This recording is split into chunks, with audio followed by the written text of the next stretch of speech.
ಈ ವಿಡಿಯೋದಲ್ಲಿ ನೋಡಲಿಕ್ಕಿರುವುದು ಹೇಗೆ ಒಂದು 3D ಟೆಕ್ಸ್ಟ್ ಆ್ಯನಿಮೇಷನ್ ಕ್ರಿಯೇಟ್ ಮಾಡೋದು ಎಂದಾಗಿದೆ. ಓಕೆ, ಇಷ್ಟು ದಿನ ನಾವು ಕಲಿತ ವಿಷಯದಲ್ಲಿ ಒಂದು ಆ್ಯನಿಮೇಷನ್ ಥರ ನಾವೊಂದು ಕ್ರಿಯೇಟ್ ಮಾಡೋಣ. ಈಗ ಅದಕ್ಕಾಗಿ ಫಸ್ಟ್ ಬೇಕಾದದ್ದು ನನಗೆ ಒಂದು ಕಾಂಪೋಸಿಷನ್. ಸೊ ನಾನೇನು ಮಾಡ್ತೇನೆ ಅಂದರೆ ಇಲ್ಲಿ ಕಾಣುವ ಈ ಒಂದು ನ್ಯೂ ಕಾಂಪೋಸಿಷನ್ ಜಸ್ಟ್ ಒಂದು ಕ್ಲಿಕ್ ಮಾಡ್ತೇನೆ. ನಂತರ ಇದರ ನೇಮ್ ಟೆಕ್ಸ್ಟ್ ಆ್ಯನಿಮೇಷನ್ ಅಂತ ಕೊಡ್ತೇನೆ. Text animation. ನಂತರ ವಿಡ್ತ್ ಹೈಟ್ ಸೇಮ್ ಇರಲಿ. ನಿಮಗೆ ಬೇಕಾದರೆ ಪ್ರೀಸೆಟ್ಸ್ ಇದೆ, ನಿಮಗೆ ಚೇಂಜ್ ಮಾಡ್ಕೋಬೋದು. ಅದೇ ಥರ frame rate 30, resolution full, duration 10 second. Background colour ನಾನೊಂದು ಬ್ಲೂ ಕಲರ್ ಮಾಡ್ತೇನೆ. Okay, then okay. ಈಗ ನೋಡಿದರೆ ನಮಗೆ ಈ ಥರ ಒಂದು ಕಾಂಪೋಸಿಷನ್ ಕ್ರಿಯೇಟ್ ಆಗಿದೆ. ಈಗ ನಾನೊಂದು ಟೆಕ್ಸ್ಟನ್ನಾಗಿರುತ್ತೆ ಆ್ಯನಿಮೇಷನ್ ಮಾಡಲಿಕ್ಕಿರೋದು. ಸೊ ನಾನೇನು ಮಾಡ್ತೇನೆ ಅಂದರೆ ಒಂದು ಟೆಕ್ಸ್ಟ್ ಕ್ರಿಯೇಟ್ ಮಾಡ್ತೇನೆ. ಈಗ ನಾವು ಕಾಂಪೋಸಿಷನ್ ಮಾಡಿದಾಗ ನಮ್ಮ ಈ ಒಂದು ಕಾಂಪೋಸಿಷನ್ನ ಲೇಯರ್ ಅನ್ನೋದು ಇಲ್ಲಿಗೆ ನಮಗೆ ಕ್ರಿಯೇಟ್ ಆಗಿದೆ ಪ್ರಾಜೆಕ್ಟ್ ಪ್ಯಾನಲ್ನ ಒಳಗೆ. ನನಗೊಂದು ಟೆಕ್ಸ್ಟ್ ಬೇಕಾಗಿದೆ. ಸೊ ನಾನೇನು ಮಾಡ್ತೇನೆ, ಇಲ್ಲಿ ಒಂದು ಟೆಕ್ಸ್ಟ್ ಕ್ರಿಯೇಟ್ ಮಾಡ್ತೇನೆ. Name text. ನಂತರ ಇದು ಸೆಂಟರಿಗಾಗಿ ಅಲೈನ್ ಆಗಬೇಕು. ಸೊ ಅಲೈನ್, ಇಲ್ಲಿ ಅಲೈನ್ ಹೊರಿಸಾಂಟಲಿ ಇಷ್ಟೊಂದು ಕ್ಲಿಕ್ ಮಾಡ್ತೇನೆ. ಈಗ ನೋಡಿದರೆ ಅದು ಕರೆಕ್ಟಾಗಿ ಸೆಂಟ್ರಾಗಿ ಅಲೈನ್ ಆಗಿದೆ. ಅದೇ ಥರ ಇದೊಂದು ಡುಪ್ಲಿಕೇಟ್ ಕಂಟ್ರೋಲ್ ಡಿ ಅಥವಾ ಕಂಟ್ರೋಲ್ ಸಿ, ಕಂಟ್ರೋಲ್ ವಿ. ನಾನು ಕಂಟ್ರೋಲ್ ಡಿ ಪ್ರೆಸ್ ಮಾಡ್ತೇನೆ. ಟೆಕ್ಸ್ಟಿನೊಂದು ಡುಪ್ಲಿಕೇಟ್ ಸಿಕ್ಕಿದೆ. ನಂತರ ವಿ ಪ್ರೆಸ್ ಮಾಡಿ ಇಲ್ಲಿ ಸೆಲೆಕ್ಷನ್ ಟೂಲಿಗೆ ಹೋದೆ. ಸ್ವಲ್ಪ ಗ್ರ್ಯಾಬ್ ಮಾಡುವ, ನಂತರ ಶಿಫ್ಟ್ ಪ್ರೆಸ್ ಮಾಡುವ, ನಮಗೆ ಕರೆಕ್ಟಾಗಿದೆ ಅಲೈನ್ ಆಗಿ ಸಿಗುತ್ತೆ. ಈಗ ಏನಂದರೆ ಈ ಒಂದು ಟೆಕ್ಸ್ಟ್ ಇದರ ರೀನೇಮ್ ನಾನು ಮಾಡ್ತೇನೆ ಆ್ಯನಿಮೇಷನ್. ನಂತರ ಇದು ಕೂಡ ಹಾರಿಸಾಂಟಲಿ ಅಲೈನ್. ಈಗ ನನಗೆ ಏನಾಗಬೇಕಂದ್ರೆ ಈ ಎರಡು ಟೆಕ್ಸ್ಟ್ ಕೂಡ ಬೇಕಾದ್ರೆ ನಮಗೆ ಈ ಟೆಕ್ಸ್ಟ್ ಲೇಯರ್ ಅನ್ನೋದು ಮೇಲ್ಗಡೆ ಇಡೋಣ. ಇಲ್ಲಿ ನಮಗೆ ಟೆಕ್ಸ್ಟ್ ಅನ್ನೋದು ಮೇಲ್ಗಡೆ ಅಲ್ವಾ, ಅದಕ್ಕೆ ನಮಗೆ ಗೊತ್ತಾಗಲಿಕ್ಕೋಸ್ಕರ ನಾವು ಇಲ್ಲಿ ಮೇಲ್ಗಡೆ ಇಡೋಣ. ನಂತರ ನನಗೆ ಈ ಟೆಕ್ಸ್ಟನ್ನು ಆ್ಯನಿಮೇಷನ್ ಮಾಡಬೇಕು. ಆ್ಯನಿಮೇಷನ್ ಅಂದರೆ ಫ್ರಂಟ್ ಟು ಬ್ಯಾಕ್, ಆ ಥರ 3D ಕಾಂಪೋಸಿಷನಲ್ಲಿ ನನಗೆ ಆ್ಯನಿಮೇಷನ್ ಮಾಡಬೇಕು. ಅದಕ್ಕೋಸ್ಕರ ನಾನೇನು ಮಾಡ್ತೇನೆ ಅಂದರೆ ಈ ಎರಡು ಲೇಯರ್ ಸೆಲೆಕ್ಟ್ ಮಾಡಿ 3D ಎನೇಬಲ್ ಮಾಡ್ತೇನೆ. ಈಗ ಇದರ ಆ್ಯಂಕರ್ ಪಾಯಿಂಟ್ ಅನ್ನೋದು ಈ ಒಂದು ಡಾಟಲ್ಲಿ ಆಗಿರುತ್ತೆ, ನಮಗೆ ಕಾಣಲಿಕ್ಕೆ ಸಿಗೋದು. ಎರಡರ ಆ್ಯಂಕರ್ ಪಾಯಿಂಟ್ ಕೂಡ ಇಲ್ಲಿದೆ.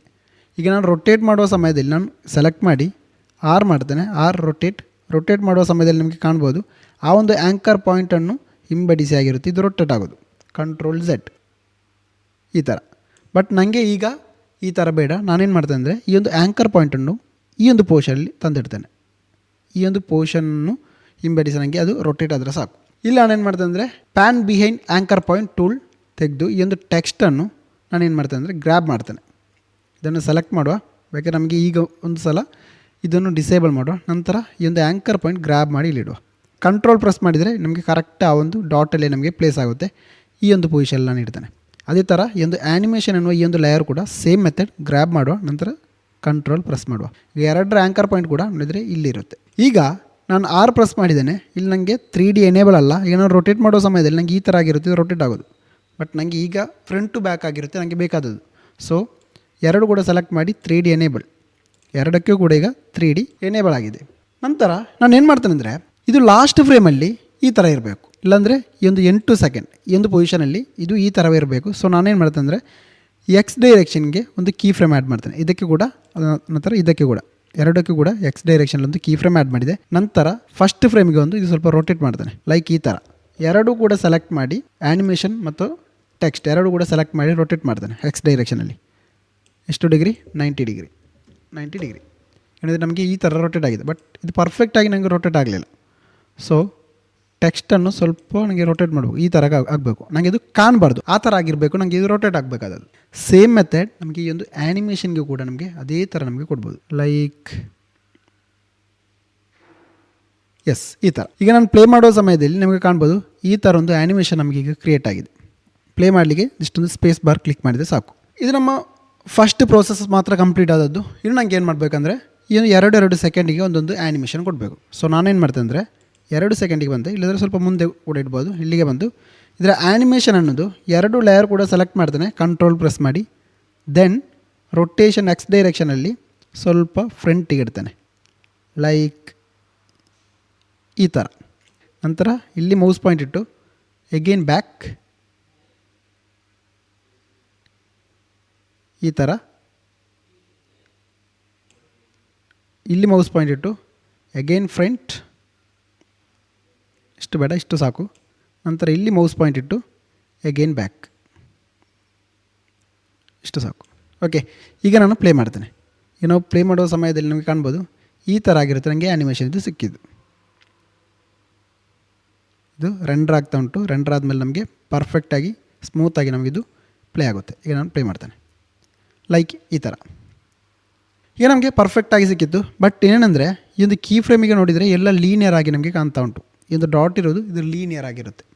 ನನಗೆ ಸ್ವಲ್ಪ ಕೂಡ ಇದು ಸ್ಮೂತ್ ಮಾಡಬೇಕು. ಸೊ ನಾನೇನು ಮಾಡ್ತೇನೆ ಅಂದರೆ ಎಲ್ಲ ಕೀ ಫ್ರೇಮ್ ಸೆಲೆಕ್ಟ್ ಮಾಡಿ ಕೀ ಫ್ರೇಮ್ ಮೇಲೆ ಮೌಸ್ ಪಾಯಿಂಟ್ ಇಟ್ಟು ರೈಟ್ ಕ್ಲಿಕ್ ಮಾಡ್ತೇನೆ. ನಂತರ ಕೀ ಫ್ರೇಮ್ ಅಸಿಸ್ಟೆಂಟ್ ಇದರಲ್ಲಿ ಈಸಿ ಈಸ್ ಈ ಒಂದು ಈಸಿ ಈಸ್ ಕೊಡ್ತೇನೆ. ಈಗ ನೋಡಿದರೆ ನಮಗೆ ಎಲ್ಲ ಕೀ ಫ್ರೇಮ್ಗಳು ನಮಗೆ ಈ ಥರ ನಮಗೆ ಕಾಣ್ಬೋದು. ಇಲ್ಲಾಂದರೆ ನಿಮ್ಮ ಕೀಬೋರ್ಡಲ್ಲಿ F9 ಪ್ರೆಸ್ ಮಾಡಿದರೂ ಕೂಡ ಸಾಕು. ನಂತರ ನನಗೆ ಸ್ಪೀಡ್ ಸ್ವಲ್ಪ ಅಡ್ಜಸ್ಟ್ ಮಾಡಬೇಕು. ಅದಕ್ಕೋಸ್ಕರ ಇಲ್ಲಿ ಗ್ರಾಫ್ ಎಡಿಟರ್ ಎನ್ನುವ ಒಂದು ಆಪ್ಷನ್ ಇವೆ. ಜಸ್ಟ್ ಈ ಒಂದು ಗ್ರಾಫ್ ಎಡಿಟರ್ಗೆ ನಾನು ಹೋಗ್ತೇನೆ. ನಂತರ ಎಲ್ಲ ಕೀ ಫ್ರೇಮ್ ಸೆಲೆಕ್ಟ್ ಮಾಡಿ ನಮಗೆ ಬೇಕಾದಾಗೆ ಆ್ಯನಿಮೇಷನ್ ಕೊಡ್ಬೋದು. ಲೈಕ್ ಈ ಥರ ನಾನೀಗ ಆ್ಯನಿಮೇಷನ್ ಕೊಟ್ಟೆ. ಈಗ ನಾನು ಪ್ಲೇ ಮಾಡುವ ಸಮಯದಲ್ಲಿ ನಮಗೆ ಕಾಣ್ಬೋದು ಫಸ್ಟಿಗೆ ಸ್ಪೀಡ್, ನಂತರ ಸ್ಲೋ, ನಂತರ ಸ್ಪೀಡ್, ನಂತರ ಸ್ಲೋ, ಆ ಥರ ಆಗಿರುತ್ತೆ ಇದು ಆ್ಯನಿಮೇಷನ್ ಆದದ್ದು. ಈಗ ನಾನು ಎಗೇನಾಗಿ ಪ್ಲೇ ಮಾಡ್ತೇನೆ ಲೈಕ್ ಈ ಥರ.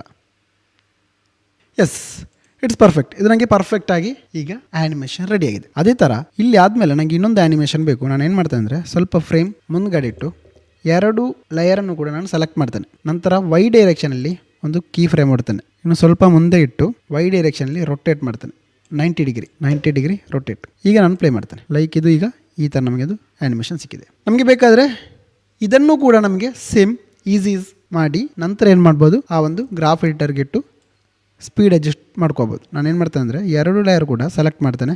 2 ಕೀ ಫ್ರೇಮ್ ಕೂಡ ಇಲ್ಲಿ ರೈಟ್ ಕ್ಲಿಕ್ ಮಾಡಿ ಕೀ ಫ್ರೇಮ್ ಅಸಿಸ್ಟೆಂಟ್ ಈಸೀಸ್ ಗ್ರಾಫ್ ಎಡಿಟರ್ಗೆ ಒಂದು ಸ್ವಲ್ಪ ಇದು ಅಡ್ಜಸ್ಟ್ ಮಾಡೋಣ.